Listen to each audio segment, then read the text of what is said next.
What's up, guys? So in front of me I have the Huawei Watch Fit 4 Pro. As you can see with the ECG sensor that it's a Pro version.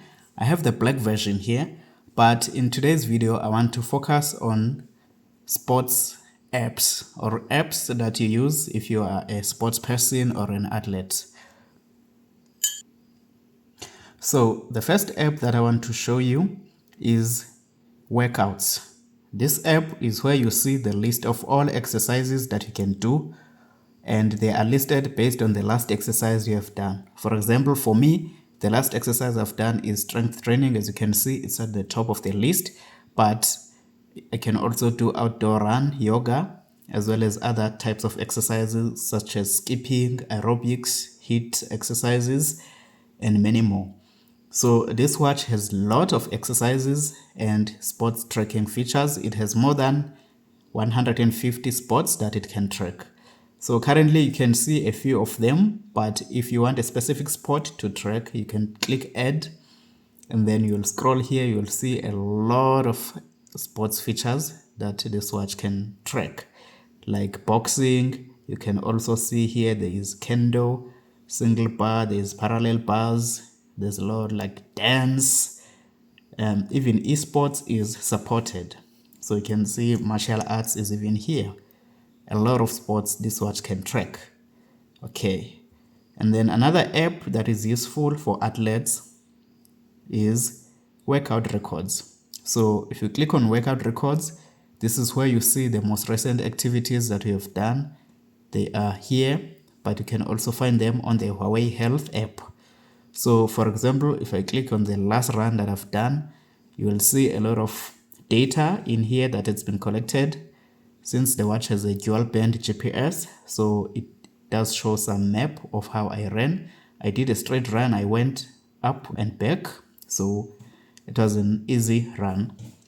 As you can see, this is a summary, and then you can scroll with this rotating crown here to see other features such as pace. You can scroll to see pace zones here, and then you have also heart rate zones, and as you scroll there's calories burned, the altitude, as well as total elevation gain.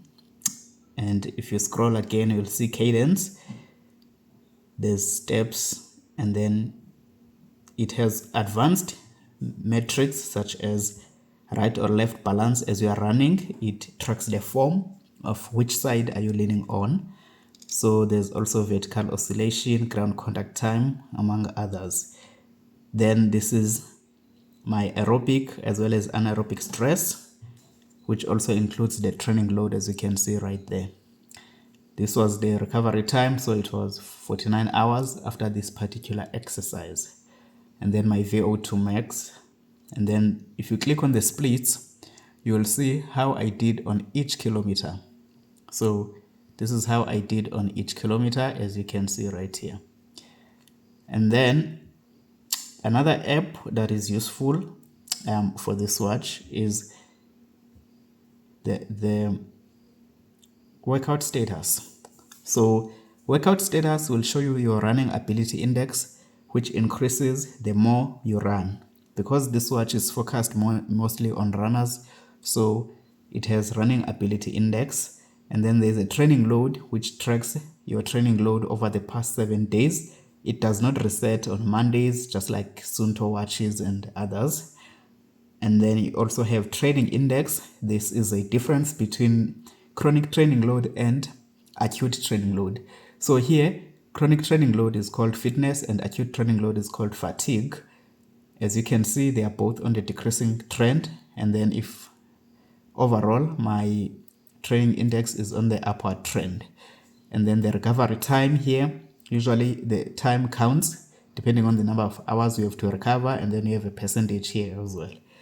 You also have VO2 max, predicted times such as 5K, 10K, half marathon, as well as full marathon.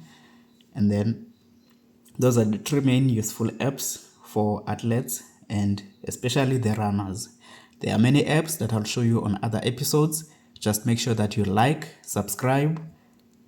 Peace.